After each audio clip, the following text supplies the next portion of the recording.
Okay, and I'm great. going to be live streaming this just to let everybody know. So.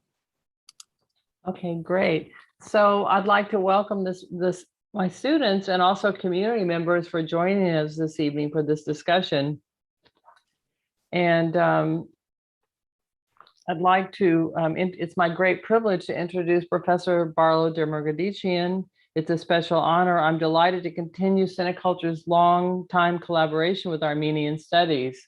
13 years ago, when I became Cineculture advisor and instructor, I reached out to Professor Demirgadician, and we've been working together to bring Armenian-themed films to our community ever since. He is the Barbarian coordinator of the Armenian Studies program. He teaches a variety of courses in the program, including language, art, history, and literature. Professor Demirgadician's dedication and tireless efforts to bring a wide range of Armenian-themed events to Fresno is truly phenomenal. Please join me in thanking Professor Demirgadician for his extraordinary service to our community. So you can put your hands together, raise your hands in the air. Thank you so very much. Thank you, Mary. Possible. Thank you. I appreciate that introduction, and it's always been a pleasure to co-sponsor events with Cineculture through the Armenian Studies program. And tonight, it's wonderful to see the students in the community here to enter into this discussion with our director, Jivan Avetisyan. I also want to introduce one of the producers, Adrine Mirzayan, who joined us at our last event as well. Thank you for joining us today, Adrine, and I'm sure you'll be able to add something to the conversation as well. So thank you for joining us. Our guest is Jivan Avetisyan. He is the director of the film Gate to Heaven, which you watched during this last week. The movie was set during the April 2016 four-day war between Artsakh, Nagorno-Karabakh, and Azerbaijan. As many of you may not know, just last year, there was another war, a 44-day war between Armenia, Azerbaijan, and Artsakh between September 27th and November 9th of 2020. Why is all of this so important to know? Because Jivan Avetisyan very much grew up in Artsakh, in Stepanakert, and he has been even visiting there during the recent war. So he has lots to say about the background of this film. Let me just tell you a little bit about him, and then we'll turn it over to him and to the questions. He was born in Gyumri, which is in Armenia, but grew up in Stepanakert in Artsakh. He is graduated and studied from the Yerevan State Institute of Theater and Cinematography in the Faculty of Feature Films. He pursued his career and became a director first for TV, but later became the TV director of programming at Yergir Media. And then he co-founded in 2014 the Fisheye Cultural Foundation, has served as a director of the foundation since its inception. He is the director of two previous films, feature films, Tevanik and The Last Inhabitant. And he has been recognized by many international festivals. And actually, he's joining us from Detroit because he is on a nationwide US tour, which is premiering his film. And it opened actually in Los Angeles. And now he's traveling throughout the United States to do that. And we very much thank him for joining us in his very busy schedule to be with us today. You know, he is a storyteller. He tells stories through the movies. He chronicles the history. And he really wants to put Artsakh on the map. And this has really been one of the goals of his filmmaking. And so I want to just introduce him, our director, Jivan Avetisyan, and welcome him. Pariyagak Noren Jivan. Let me see if I can ask him to unmute, and we should be all right. Yes. We lost his camera, but I think he's there and should be able to join us in a moment. Yes. You should be able to unmute. Yes, there you go. Շմեքինչ։ Այո. Այո։ Բարի ողջույն Դիթրոյթից։ Շատ տարօրինակ է, ես միշտ Հայաստանից եմ այդպես կապ հաստատում, բայց հիմա Դիթրոյթում եմ եւ ուրախ եմ, որ կարողացա մաս կազմել ձեր զրույցին քիչ առաջ Դիթրոյթում Gateway-ը ֆիլմի ցուցադրություններ ավարտվեց։ Ինչպես ասացիք, ես ճամփորդում եմ Ամերիկայի քաղաքներով, նաև Կանադայում եմ լինելու, ցուցադրելու եմ Գաղթի դարպասի ֆիլմը։ So I'll be translating for Mr. Avetisyan, just so the students and the people in the audience know. And he thanks us for inviting him. He had just shown, as I said, the film in Detroit to an audience, and so he's very happy to be with us today. It's usually from Armenia, but now it's from Detroit in America. Ayo, Jivan. Ողջույններս ձեզ, ուրախ եմ, որ հերթական անգամ հաստատի 3 անգամ ձեր համալսարանը դիտել է իմ ֆիլմերը, 3 ֆիլմերը, թեմանիկը, դրաստին աբիտենտը եւ Gateway-ը եւ ես ունեցել եմ հանդիպում դերուսանողների հետ։ Ինձ համար մեծ պատիվ է, շնորհակալություն։ So it's the third time he's been able to visit with and be part of the cineculture with his previous films, and he thanks the organizers, to Mary Hussein, Dr. Mary Hussein, for organizing this, and he's ready to take questions or however you'd like to do it, Mary. So tell us how you would like to proceed. Well, I think it would be nice for students to vocalize their questions, and then we can also look at the chat. So who would like to begin? And they can unmute themselves, so they should unmute themselves. Absolutely. So I think there's a little more immediacy. We'll look at the chat, but I think I'd like for you to verbalize your question. So who would like to begin? Okay, go ahead, Sydney. Unmute yourself, please. Can't? Okay, I can do it real quickly.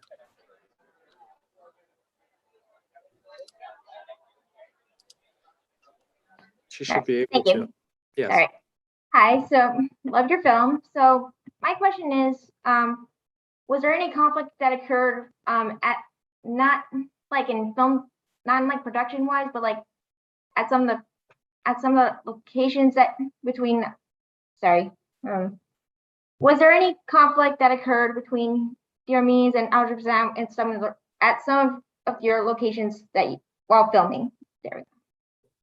Ուրեմն ծեր դեղերը որ դուք այս ֆիլմը նկարեցիք ովևէ փախումներ կային Ադրբեջանի եւ հայերի միջև կամ ընթացքում թե հետո կամ առաջ? I think he might be frozen. Let's see. Yeah, we're having a little technical.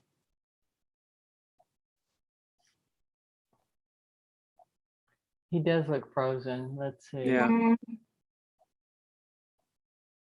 Yeah, unfortunately.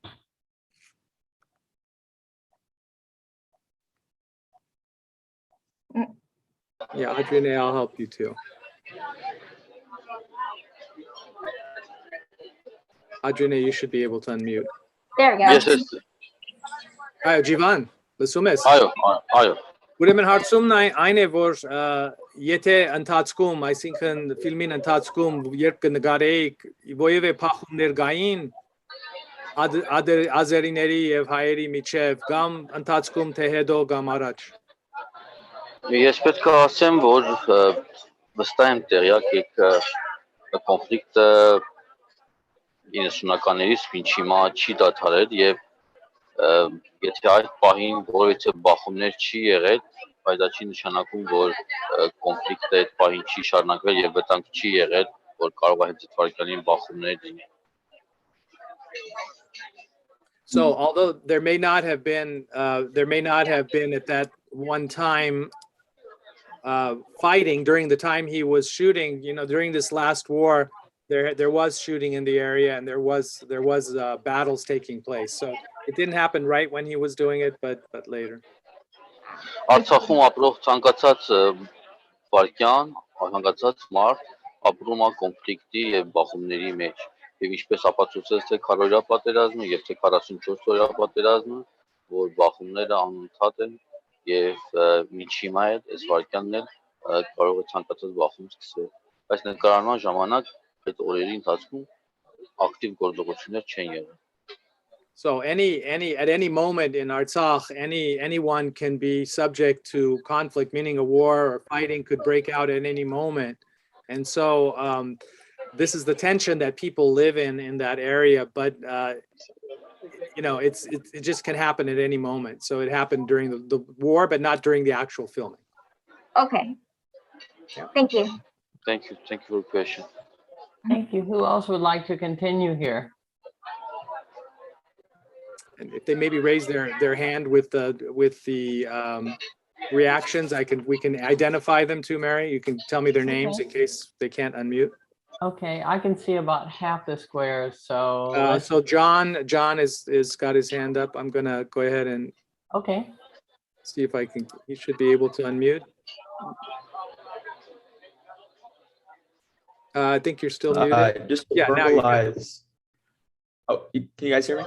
All right. Yes. I really enjoyed the film. I just wanted to verbalize the question I put in the chat.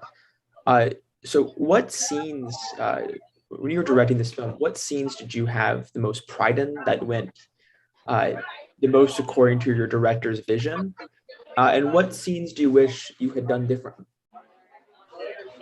Ուրեմն ֆիլմին ընթացքում նկարելու բահերին դարբեր բաժինները ֆիլմին որը ցեզ ավելի հբարդացուց, այսինքն որ քո դեսագետից ամենաիրակորձեց իսկական քո դեսագետը կամ այսինքն դեսիլքը ինչ ուզում էիք, որ մասերը են Շատ տեսարաններ կարող եմ ասել եւ բայց նաեւ կասեմ, որ միշտ էլ դիրեկտորը մնում է պահանջկոտ եւ համարում է, որ այն ինչ որ պատկերացնում էր կարող էր ավելի լավը լիներ, ինչ որ ստացավ։ Միշտ էլ այդպես զգացողություն ունես, որ ավելին կարող էր, ավելին պետք էր, ավելին։ Բայց ես կարող եմ ասել տան տեսարանները սարի վրա եւ մի շարք տեսարաններ, որ շատ համարում եմ Ընդհանրապես ամբողջ ֆիլմի տեսարանները ֆիլմում կան արդեն հաջողված եմ համարում, բայց կառանձնացնեմ տան ընտրությունը սարի վրայի տեսարանները։ So it's possible for him to say that, you know, there are many scenes that he could talk about, but as a director, he's always feeling that they could be better. But the ones that he really focused on, that he felt were very successful, were really the scenes in the mountains, the sort of the landscape scenes that were in the film. These he felt were close to his vision of what he wanted. Well, they were truly beautiful. Mm-hmm.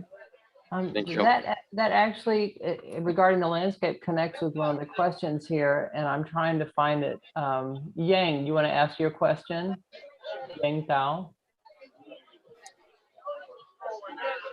They should be able to unmute. Yeah, can you hear me now? Yes. Oh, so my question was about the gates of heaven. You know, when she said, I mean, she did say it was like a name that I think she and her father, they just came up with. But then I really wanted to know what was the meaning of that. Like, what does it represent actually? Ուրեմն gates of heaven, I think թարպասները բանը, I think այդ իմաստը ճիշտ իմաստը փուն իմաստը ինչ էր, ինչ ներկայացնում էր իրենց համար։ Երկու հոգի ֆիլմում նախ ասեմ, որ այդ տեղանքը Շուշիի հոնոտի կիրճը իմ համար մանուկ հասակից, պատանի հասակից միշտ համարել եմ, որ դա gate to heaven-ն է։ Միշտ այդպես եմ համարել։ Եվ պատահական չի, որ հետո ֆիլմի վերնագիրը այդպես, բայց Ես զուտ զգացմունքային Jivan Avetisյանի կողմից։ Իսկ դիրեկտորի կողմից Gate to Heaven ֆիլմի ասեմ, որ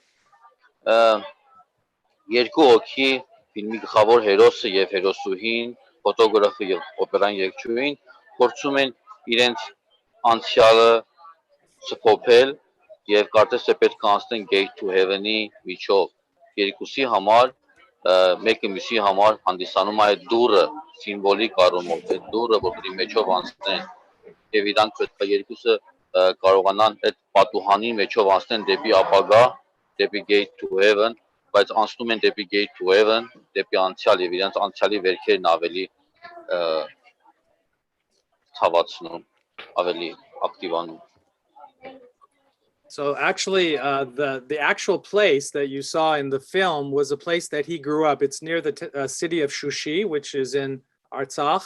So it's an actual location near this Shushi. It's the gorge that you saw. And he actually verbalized that gate to heaven in his own mind when he was growing up, that this was a gate to heaven. However, for the film, it's dealing with the two main characters, the photographer and the opera singer. And in a sense, then the door represents the sort of the door towards the future, right? The way that they could reconcile the future because they've been through so much, but they also had to go through the past. And that's why the film had to go through the past for them to be able to come to that reconciliation and then move through that door, the gate towards the future. So they had to work with each other. The two of them were important to work with each other to go through that gate. Thank you. Thank you. Such a powerful and beautiful metaphor in a real place. So Taylor, would you like to ask your question? Yeah, sure. I just have to go back into the chat. I said, did the film invoke any personal emotions that you thought surprised you? Would that be his own emotions, or for you're saying for in terms of the way the film was? His own. Ուրեմն դուք ովևէ անսպասելի զգացումներ ունեցաք դուք այս ընթացքում, այսինքն որ չէիք սպասում, որ այդ զգացումները պիտի դրսևորվեին։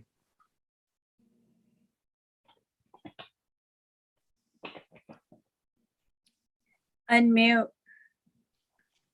He's muted. Okay, let's see. Yes. He is, I see that too. Hold on, I'll get to it. I don't know why that went. Maybe he's doing it, yeah. Okay. He should be okay. He's still muted. He has to unmute it because I can't. There you go. Okay. Շատ լավ հարց է, շնորհակալություն հարցի համար։ Ֆիլմում կան տեսարաններ, որ ամեն անգամ ես ուզում եմ։ Այդ նախարարին ասեմ, որ վերջի տեսարանն է, երբ որ աղջիկը եւ տղան կանգնած են Gate to Heaven-ի եզրին եւ նայում են հեռուն։ Եվ կան դարձյալ տեսարաններ, երբ աղջիկը թեյ է դնում սեղանին եւ ֆոտոգրաֆը հասկանում է, որ ինքը Ռոբերտի աղջիկն է։ Եվ այսպես կան տեսարաններ, որոնք որ ես չէի պատկերացնի, որ ամեն անգամ կարող են ինձ հուզել եւ շարունակում են հուզել եւ այո, նման տեսարաններ կան փաստորեն։ He thanks you for that question. He said it's a very good question. One of the scenes that in particular always caused him emotion was the final scene when they were looking out at the gate to heaven together. That was one scene. Another scene was when they were drinking tea and Robert discovered that she was the daughter of his friend, the photographer, Edgar. That always is emotionally moving for him, just to think about that relationship.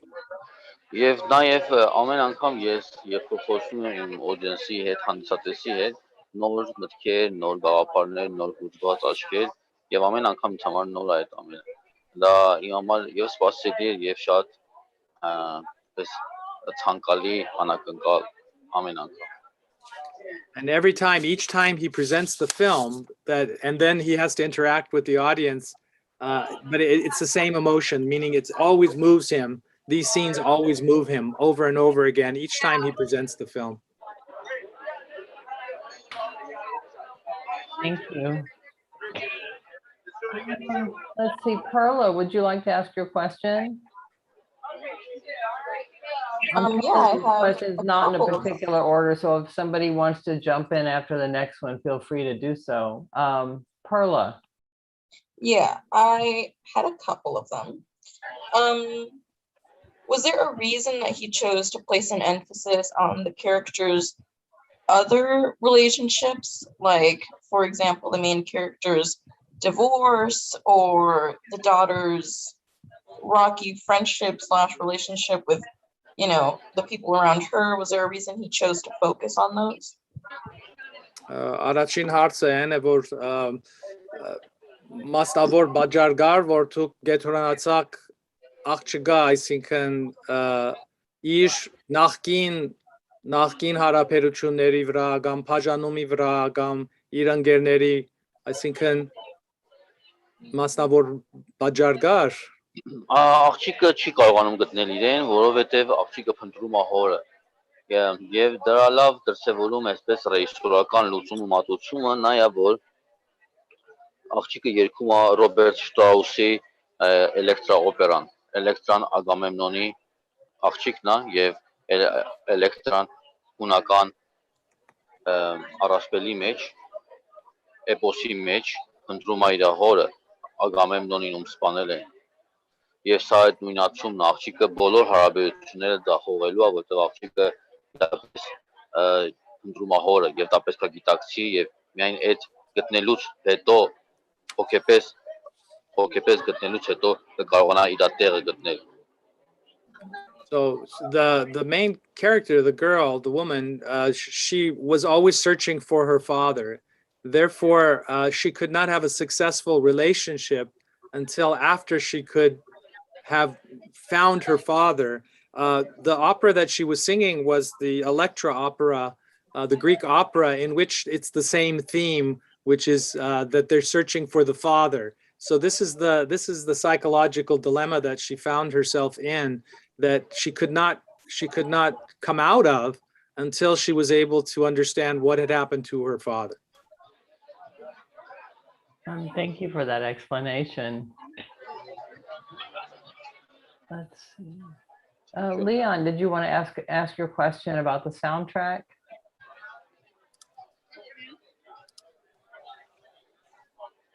You need to unmute. Yes. Hello. Are we good? Yes. I just wanted to ask if the soundtrack took a considerable part of the budget. Ուրեմն հարցը այն է, որ երաժշտությանը, այսինքն scoring-ը ինչքանով ձեր ընդհանուր բյուջեի մաս կազմեց, մեծ էր կամ Միայն ոչ միայն կոմպոզերի աշխատանքը,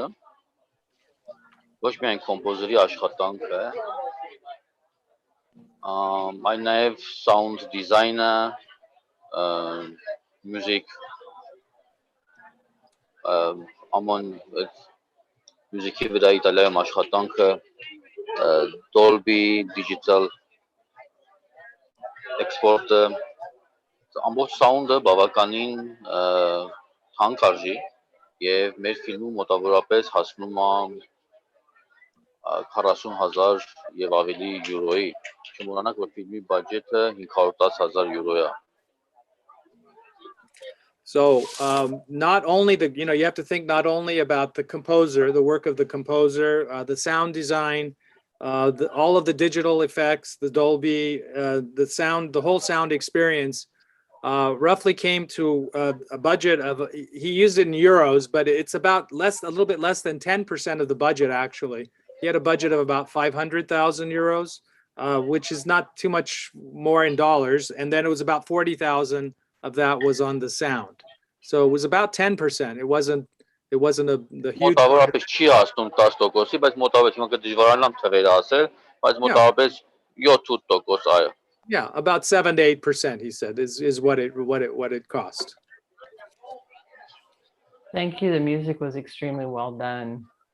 Ես ուզում եմ ասեմ, որ ոչ միայն մյուզիկ անցած ամբողջ sound-ը ֆիլմի շատ զորեղ է սարքած, որպեսզի կինոթատրոնում դիտես եւ այդ զգացմունքը, էֆեկտը ուժեղ ազդի մարդու վրա։ So music is Audrey, you're unmuted. You can add something. Oh, sorry. Hi, everyone. I just wanted to add that actually the music soundtrack won 2 awards here in Los Angeles for the beautifully written soundtrack. So we were very excited for our Italian composer.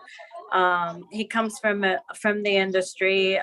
He's very well known. So we were very happy that he was able to score away 2 really good awards. And he was a finalist for another one. Yep. Great. Thank you. Congratulations. Yeah. Thanks. Paul Marquez, would you like to ask your question?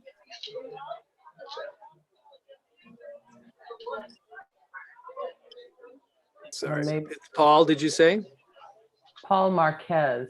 Yeah, I got him. He should be okay. So can you verbalize your question, Paul? Can you hear me? Yes. Okay, just one quick second. I'm just trying to find my question again. Let me see. Was this movie used to demonstrate? Is that the? So I was just Yeah. Yeah, that's what I wanted to know. Like, was part of this movie used to like demonstrate the effects of the war it can have on people or anything like that? Ուրեմն ֆիլմին նպատակներից մեկն էր, որ բادرազմի աստեցությունը, այսինքն հագաստ էներ բանը, այսինքն բաժաններից մեկը, որբեսի ահավոր, այսինքն բادرազմի ահավոր վիճակը ցուցադրեր։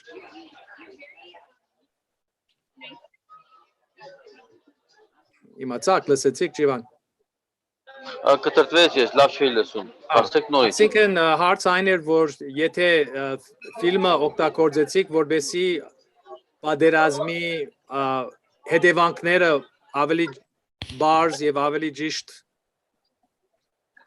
մատուցանեիք, այսինքն ունգընտիրների։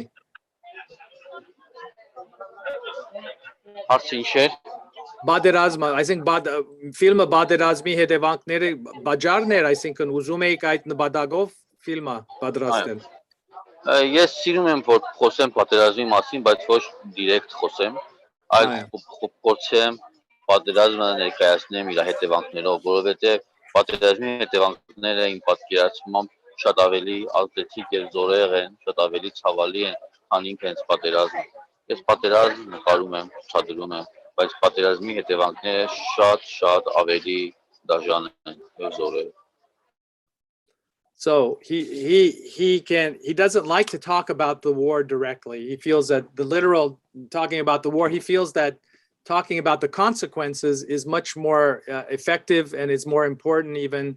And that's what he's trying to show in his films, that the consequences of war are very, very difficult for everyone. Professor Barlow, I'd like to add something else, maybe going back to the first question that was asked, if I may. Maybe Yes, sure. Yeah, maybe we can mute Jivan so the background. Yeah, I was just looking for him actually to do that. So I know that the question was asked if there was any type of conflict happening at the time that we did the production for Gate to Heaven. So Gate to Heaven's production, actually, most of it, the majority took place in Artsakh.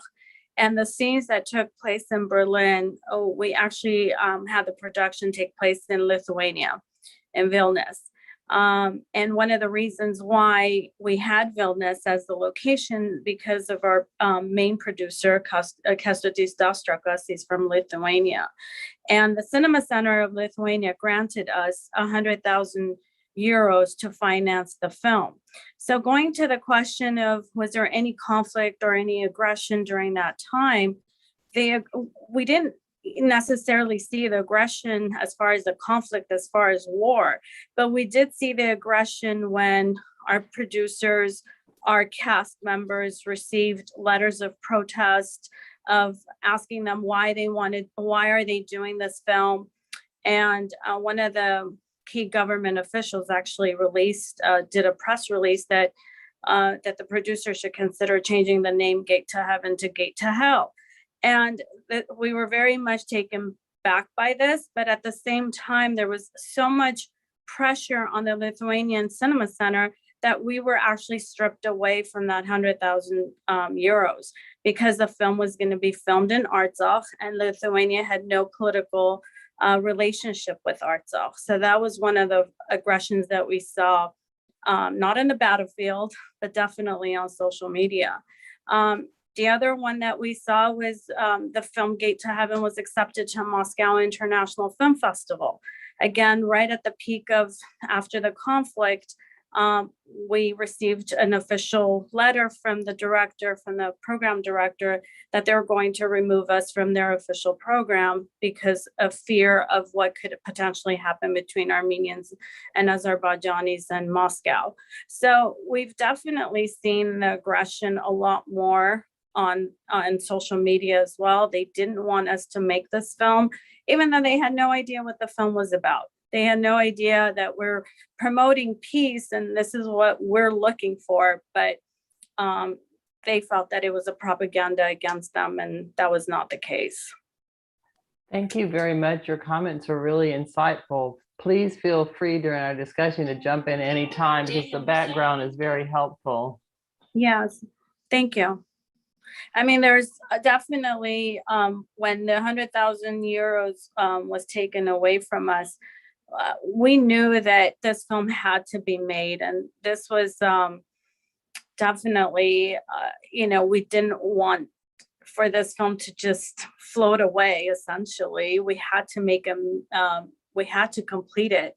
And we did it with minimal means. So obviously once you have the financing, when you have a healthy financing, you could do a lot more with the effects, with the sound, with the visuals, with coloring, but we had to do it with minimal budget to complete the film.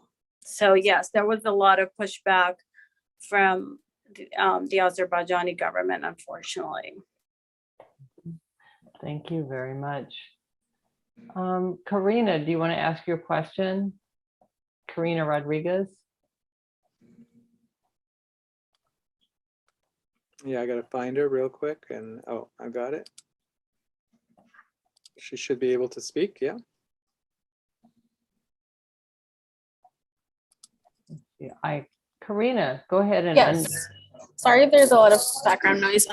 So I asked, why did Robert not say anything to Sophia when he realized in the moment when they were having tea that she was Edgar's daughter? Like, is there a reason he waited? Although maybe because it was shocked. I don't know if that was it. I think I'm not sure. Is Jivan there? Yeah, let's see. Yeah.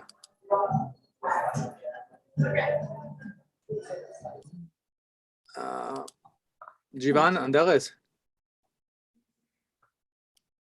I don't see Jivan.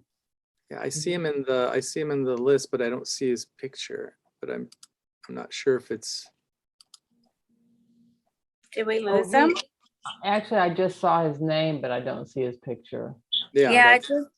It just said Jivan Avetisyan left, so I think he got disconnected. Okay. So maybe we can ask some questions that Audrey could answer or ask other questions, and maybe Audrey can answer until he comes back in. Sure.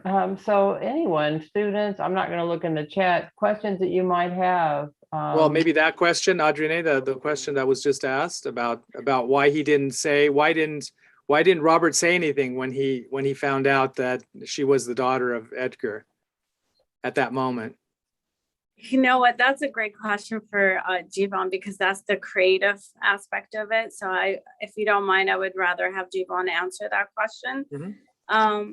I'm trying to think what Jivan would actually answer, because I think a lot of us generally, we try to, maybe when we're in a situation, we want to find, we're scared to tell the truth. We're scared to share what's happening. And maybe the person needs time to come back and finally admit to themselves that they've done something wrong. And I saw one of the questions in the chat group, when they asked, why did the audience clap for him when he admitted he did something? But I think, when someone does admit to their mistake, whether it's stealing or whether it's something else, you encourage the truth rather than people holding back the truth. So I think the clapping was really a sense of giving someone the encouragement, or giving people the encouragement to always speak the truth. Thank you. I'm really curious what Jivan will say. My impression was that he was probably in shock, and it takes a little while to process. But that was just my impression as a viewer. Yeah. And, changing the subject really quick, because something else came to my mind that I think it's important and interesting to share, how, especially nowadays, that we all question government intentions and so forth. So one of the things that it's unfortunate, and we have seen with Gate to Heaven and also with The Last Inhabitant, all of our international producers and cast members are all been placed on the blacklist of the Azerbaijani government. And I'm not sure if people are familiar with this blacklist. The blacklist is issued obviously by the government, and it's actually publicized on their Minister of Foreign Affairs website. So all of our cast members and producers have been placed on the blacklist. That means they can never enter Azerbaijan, which is really sad because it's a way of, silencing these people for not sharing, their experience when they went to visit Artsakh. One of the most emotional times for me, I would say, is having the premiere of Gate to Heaven right in Artsakh, where we took 25 members of our team, non-Armenians, international cast and crew, to Stepanakert, and we had all the people who volunteered or who were extras in the film. They were really excited to see all of us being their voice and having our premiere in Artsakh. It was extremely emotional. I think Jivan is back. I think he was for a moment. If he pops back in, then we can ask him the question. If not, maybe we can take another question. And then, oh, there he is. So I can ask it. Jivan, հարց այն էր, որ այն Ռոբեին, որ Ռոբերտը իմացավ, որ աղջիկը իր անգերոջը աղջիկն էր, ինչու չասեց, I think բացի չասեց կամ ընդունեց. Let's see. Should be okay. He's still muted. Yeah, he's got it. I'm sending him and it should be unmuted. Okay. Ամեն մեկը չի ունենում այդ քաջությունը դիմացին ասի եւ ինքը խուսափեց դրանից եւ չկարողացավ միանգամից ասի այդ ճշմարտությունը այդ երեկոյի ընթացքում, բայց ես փորձեցի ֆիլմի վերջում բերել այնպես, որ միևնույնն է Ռոբերտը ստիպված լինի աղջկա դիմաց կանգնի եւ խոսի վերջի տեսարանում եւ ասի, որ ես եղել եմ թույլ, եղել եմ տկար, եղել եմ ես ասել եւ այլն։ Այնուամենայնիվ միանգամից գիտեք Ռոբերտին կարծիքով շատ քաջ մարդ է, ամեն մեկը չի կարող բոլորը սխալներ ունեն, բայց ամեն մեկը չի կարող իր 25 տարվա սխալը վերադառնալ եւ ուղղել, բայց եթե չի կարողանում այդպես դեմ առ դեմ խոսի, ոչինչ, ես միմյանց նրանց սիրում եմ, հասկանում եմ։ So everyone of course doesn't have the courage to speak when it's time to speak directly to someone about an issue or something, but at the conclusion you notice they did speak to each other. He did tell her about it, but Jivan thinks that actually he was very courageous because this was a 25-year-old story, right? And he had the courage then to finally confess to her and tell her about it and to make things better if possible. Absolutely, and the exhibition was dedicated to her father. Mm-hmm. I see two hands raised. Janine, would you like to ask your question? You need to unmute yourself. Yeah, I need to do that. Let's see if I can find. Oh, it's up here. I'll do it. Okay, should be. Yeah. It's back muted again. Yeah, sorry, I did it.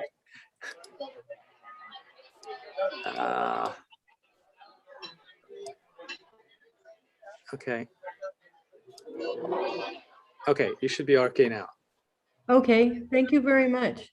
What I was wondering was, have there been sort of secondary boycotts? I mean, you mentioned that in Moscow they discarded you after they'd already listed you on a film program. But I'm wondering about other countries such as Ukraine, for example, which has, a big defense deal with Turkey, etc. Have there been other secondary kind of boycotts of people who work on the film or the film itself? Or I don't know if we want to call it boycott or blacklisting. Audrey, do you want to just answer that? Yeah, so basically, I understand that Ukraine has obviously a bigger relationship with Azerbaijan or even Turkey, but we never applied for a festival in Ukraine. I'm not so sure if you guys are familiar, but there was another documentary. I believe it was a documentary out of Artsakh as well, and they were selected in the Minsk and Belarus Film Festival, and they were also removed from the program just 2 days ago. So yes, I mean, us as far as having a secondary, no, but we are seeing it in our industry with Armenian films that there is always pressure from either Turkey or Azerbaijan.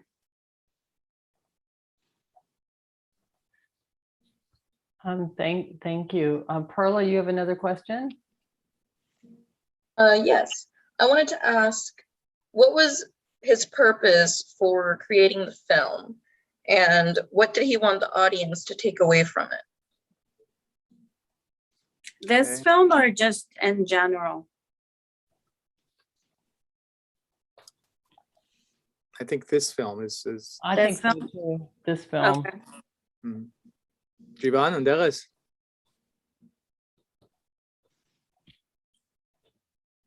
He may be again having technical. Yeah. There he is. There he is. Ինչ Պատում լսում եք։ եմ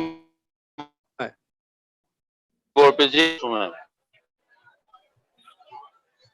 Լավ, հարց ունենք։ Հա, Լավ, ասեք։ հարցը այն է, որ դուք ինչ էր ձեր նպատակը, այսինքն ընդհանուր նպատակը, որպեսզի, այսինքն ունգընտիրները ինչ պետք է հասկանային, կամ ինչ պետք է ֆիլմից վերցնեն, դանին դուն։ Ես իմ ֆիլմերով փորձում եմ քարոզել խաղաղություն, բայց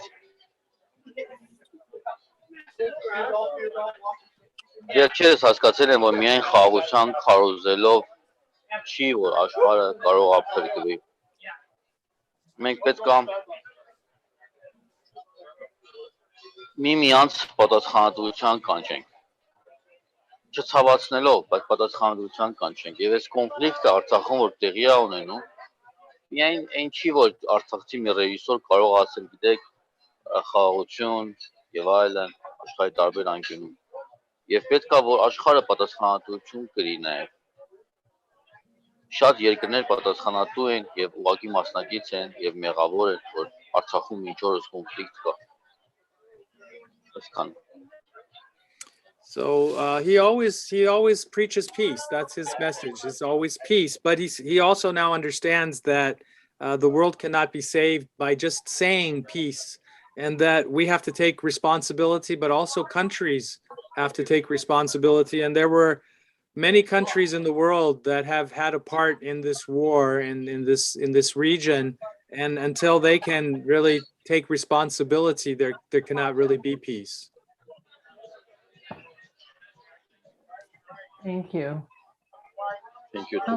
I'd like to thank my friend and colleague, Dr. Rosemary Kuhn, for joining us. You always have such wonderful questions.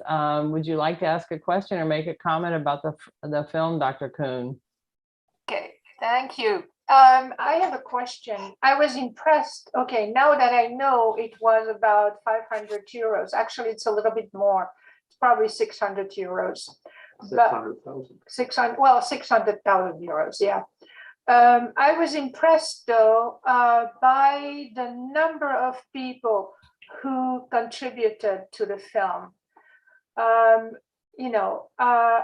did that go? Was it the producers like you, Adrine, who initiated it, or was it spontaneous? Well, Jivan is really the glue for all of us and bringing the entire Armenian community together all across the globe. So Jivan plays an instrumental role. I mean, yes, he's a film director, but he also does his own producing in the sense of just getting, Armenian organizations to contribute, getting the producers. He attends the Cannes Marché du Film. He attends the Berlin Film Market, and this is where he begins his collaboration is it takes months in advance of organizing, planning, scheduling meetings with different people. So you have the international side, but yet you have also the Armenian community supporting the film. Yeah, I was really impressed by that. And I have another question. Is there any way we can find the track? We could buy the track of the film because it's just an amazing track. You mean the soundtrack? The soundtrack, yeah. The music and the landscape are just incredible. Yes. Especially at the beginning. I mean, you don't expect to have a violent, a series of violent events, and you still have that powerful music which brings everything together. Հարցը այն է, Ադինեն պիտի պատասխանը երևի, բայց հարցը այն է, որ soundtrack-ը կարելի է առանցին վերցնել, քննել մինչև հիմա կամ ոչ։ Թող Ջիվանը պատասխանի, Professor Barlow, եթե ստեղա։ Այնտեղ է, այնտեղ չես տեսնում։ Ես եմ տեսնում։ Ներողություն, yeah, sorry. Okay. And there he is. Yeah. Okay. Ասեմ դե շնորհակալություն, որ ցանկություն ունեք գնելու երաժշտությունը։ Մենք անպայման երաժշտությունը վաճառելու ենք։ Ուղղակի դա ժամանակ է տևում, պետք է որ ֆիլմը տարածենք դեր ֆիլմի հետ, հետո նոր մեկ տարուց այո երաժշտությունը վաճառենք տարբեր պլատֆորմների վրա on-line։ Այո դա նախատեսվում է, բայց այս պահին ոչ, քանի որ ֆիլմը նոր Այսպես ասած COVID-ից հետո, համավարակից հետո փորձում ենք տարածել կինոթատրոններում եւ TV-ի վրա. So yes, the plans are to ultimately, of course, stream or to have it available for purchase. But right now, the film is just being distributed, and it's just opening and going worldwide. So because of the pandemic, it was delayed. So it will get there eventually. But of course, right now, it's not available, but it will be available soon. Thank you. Yes, we just need to stay tuned. Yeah. Liana, did you want to ask your question about the wars between Azerbaijan and Artsakh? Yeah, you should be able to be unmuted. Yeah. Yeah, hi. I just wanted to say it was a really beautiful film. So my question has to do kind of with the publicity of the Artsakh wars. It's kind of a topic that nobody wants to talk about, and because of that, it's gone to a really dangerous point right now.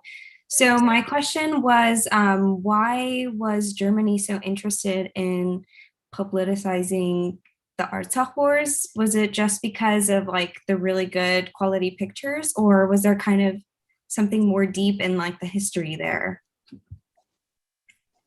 Ուրեմն քանի որ ցուցադրությունը տեղի ունեցավ Գերմանիայում Բերլինում, ինչ էր գերմանացիների հետաքրքրությունը Արցախի պատերազմին, քանի որ ընդհանրապես աշխարհը ոչ մեծ կովաս կամ ուշադրություն չի դարձնում, ինչպես եղավ որ Գերմանիան ուզեց այդ ցուցադրությունը կամ ինչպես դուք ուզեցիք որ Գերմանիա Գերմանիան Արցախի մասին ցուցադրություն չէ որ արեց, Լիանա, այլ Գերմանիան արեց ցուցադրություն Ռոբերտ Ստենվալի 25 տարվա 30 տարվա գործունեության եւ Ռոբերտը ինքը ուզեց որ լինի Արցախի ֆոտոները որպեսզի ինքը կարողանա այդ ցուցադրության ժամանակ իր խոստովանությունը անի այսինքն դուք ճիշտ եք աշխարհը բացառիկ հատուկ հետաքրքրություն ունի Արցախի հանդեպ եւ հենց այդ ձևով մենք փորձել ենք Արցախի թեման բերել Ռոբերտի ցուցադրության միջոցով մատուցել Yes, he agreed with the question in the sense that, yes, the world does not pay much attention or doesn't publicize the war. But actually, the exhibition that was shown was not an exhibition about Artsakh, but was an exhibition of the photographer Robert's 30th anniversary or so. And he was the one that chose to use the photographs from Artsakh, from Edgar, because it was the opportunity for him also to do the confession. So this is why I tied it together. Thank you. There's a question from Janine. She's been waiting for a while. Oh, okay. Go ahead. maybe Yeah. maybe it's a question Yeah, she I got had it. I got it. I earlier. got it. I'm not sure. Yes, sorry, I had a second question. I'm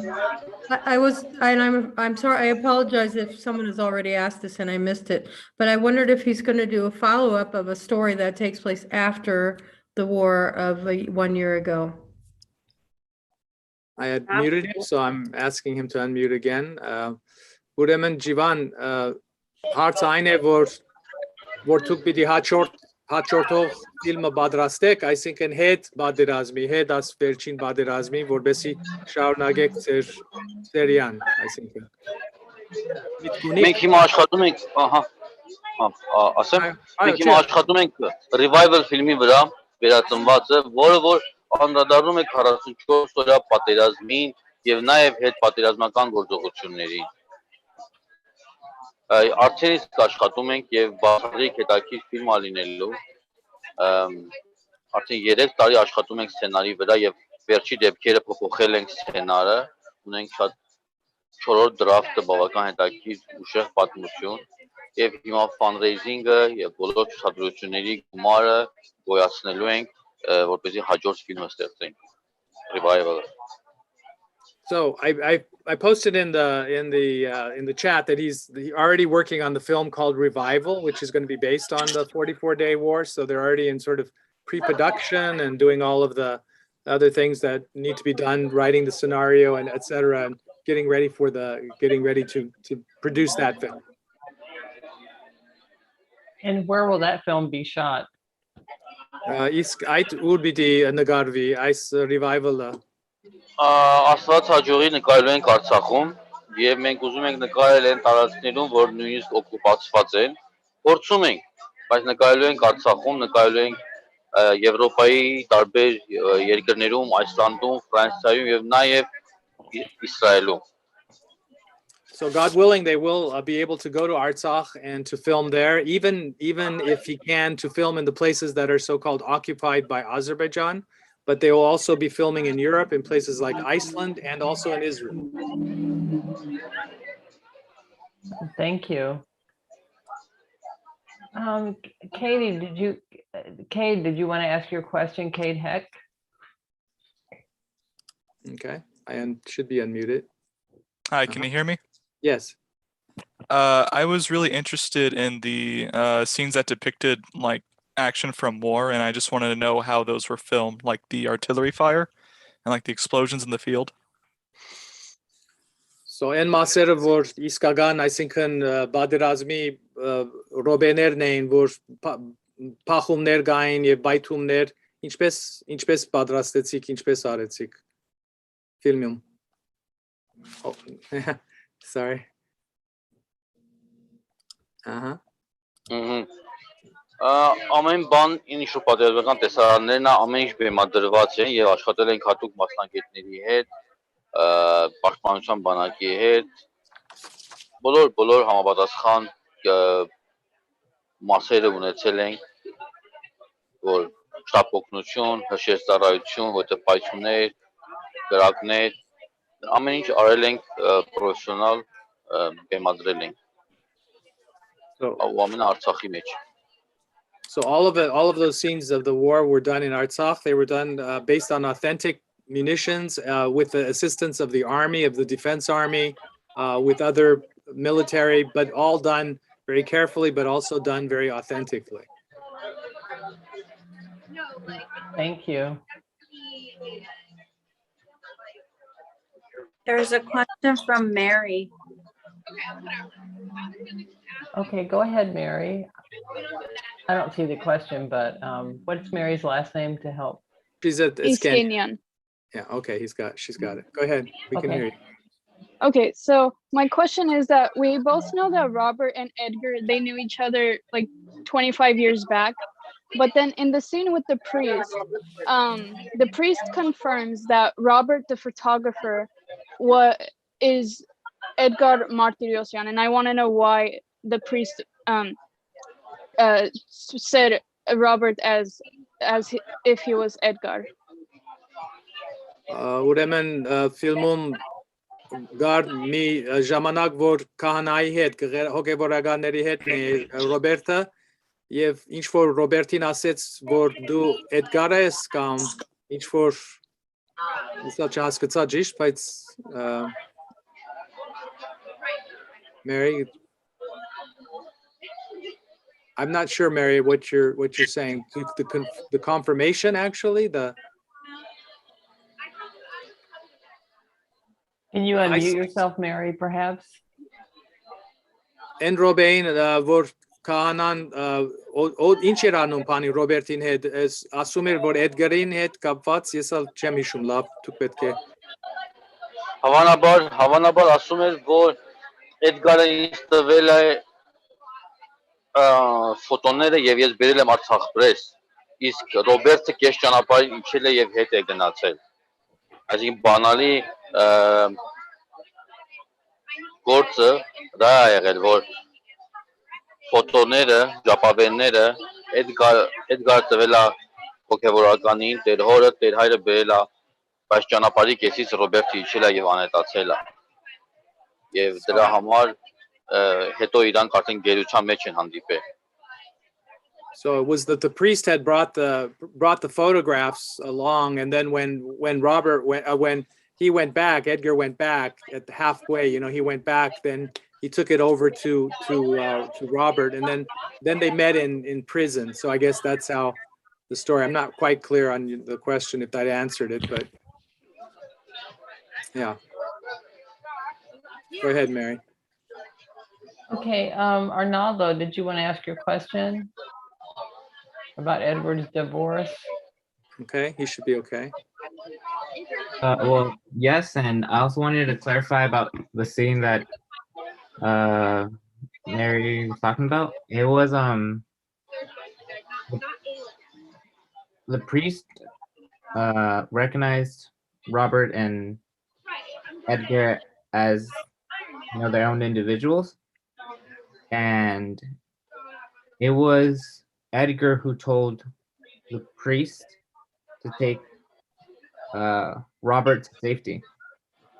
And then halfway through the drive, Robert said, you know, he got out of the car and the priest went back to the city to turn in the film.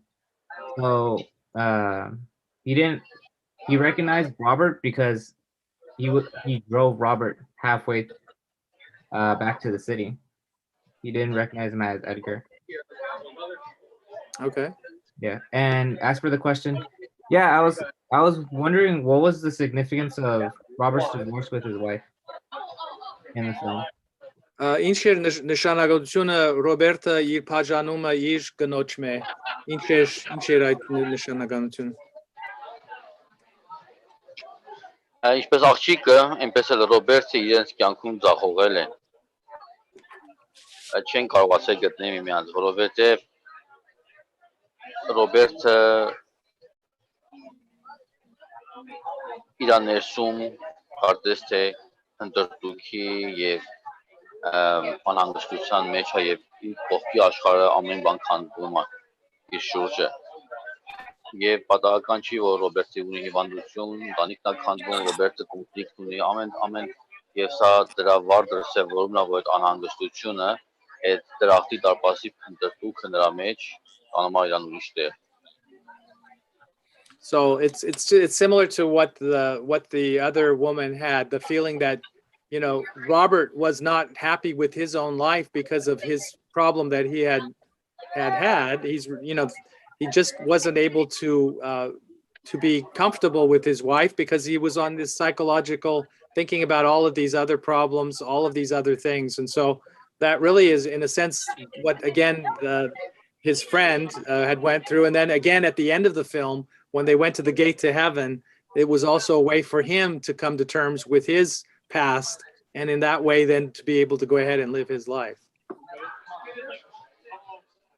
I personally thought that was very realistic because one time I had a guest who was an artist, photographer, and her husband was a war photographer, and they were separated, and being married to a war photographer creates a lot of stress.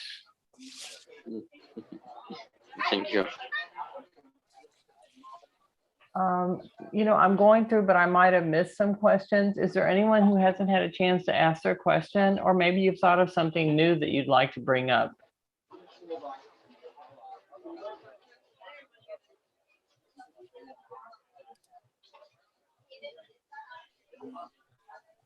Leanna has a question. Okay, go ahead, Hi. Leanna. So it's not so much a question, it's more so a comment. I thought it was really impactful showing the really young soldiers that were fighting. That was a really huge thing because they're really recruiting all of whoever they can. And I think that was also kind of paralleled with the 25-year flashback when it was Edgar and he was saying that I'm not a photographer now, like I have to be a soldier. So he had to fight, he couldn't. So I think that's really impactful. A lot of people that are not used to or accustomed to fighting are kind of pulled in to fight. And that's kind of really realistic to what's been going on. I just wanted to comment that. Այսինքն դպավորված էր որ ֆիլմի ընթացքում բանը գար զինվորները որ գրվում էին երիտասարդ էին ամեն ինչ բոլորը պետք է ներգրաված լինեին այսինքն պատերազմին երիտասարդ ծեր մեծ եւ սա դպավորվեցավ սրա մասին հարց չկա միայն իր ընդհանուր yeah okay maybe just a couple more Mary and then we'll probably Sure. I was just thinking, well, let me ask you a question, Professor Demirgadician. Is there something that you'd like to share with the students that you think is really critical for the understanding of these conflicts or background for this film? Well, I think again, we in America don't get all the news all the time. So what I sent out for readings, I hope that the students can read a little bit to understand what's happening, that war is something that is happening in a lot of places in the world. We tend not to see it so much because we live in a relatively safe place. We don't see war in the streets, but there are places in the world where people are in very real world situations. It's life and death situations, and how people react in those life and death situations, I think, is important. And that we reflect, and I think he mentioned it in his last film, last interview that we did with The Last Inhabitant, that war can hit anywhere. So we're lucky here, but it could be someday a war here, and how would we react to that? So it's instructive to learn about what is happening in other places in the world. So I think that's important. Absolutely, we're all connected, and we need to feel and experience that connection and be informed. We need to be informed global citizens. Right, exactly.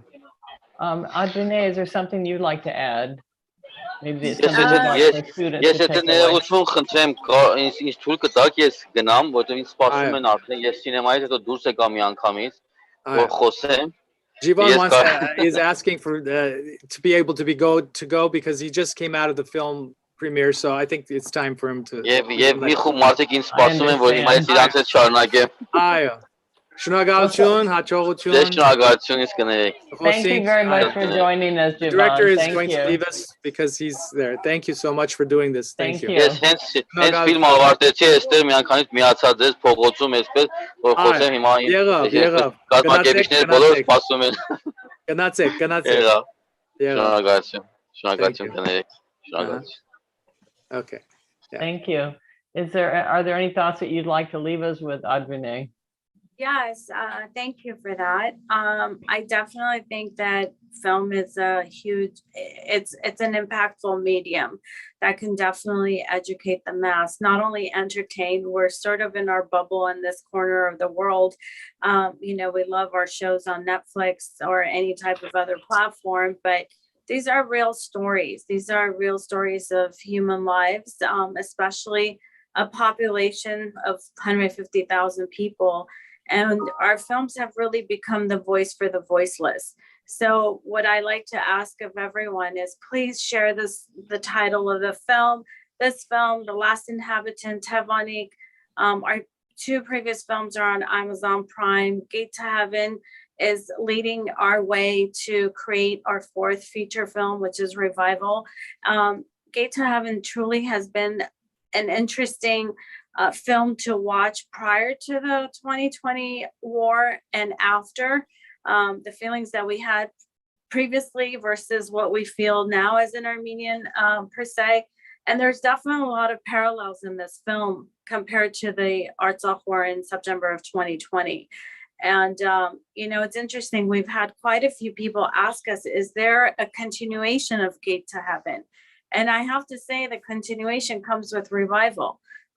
Revival is going to tell, Jivan spent 38 days of his life in Artsakh during the war. He recorded and took a lot of photos, videos that we will integrate it into our new film project. So yes, it's important for us to tell these stories. And what was the name of the other films? Tevanik and The Last Inhabitant. I'm not sure if you guys have had a chance to watch Tevanik. Tevanik is truly, yes, Tevanik. Tevanik is another, it's really what started, it got me to start helping Jivan and collaborate with them to create more stories about Artsakh. And it's a 3-part film all in one, and it tells the story of 3 young adolescents who go through war and what life is all about. All they want to do is play. They don't want to participate in war, but they end up participating. They had no choice. So, yes. Thank you. Professor Demirgadician, a student wants to know where can you find this on YouTube, the discussion? Should they go to Armenian So Studies I'll write it in website? here. So I'll Okay. put it into the chat real quick so you can see Great. it.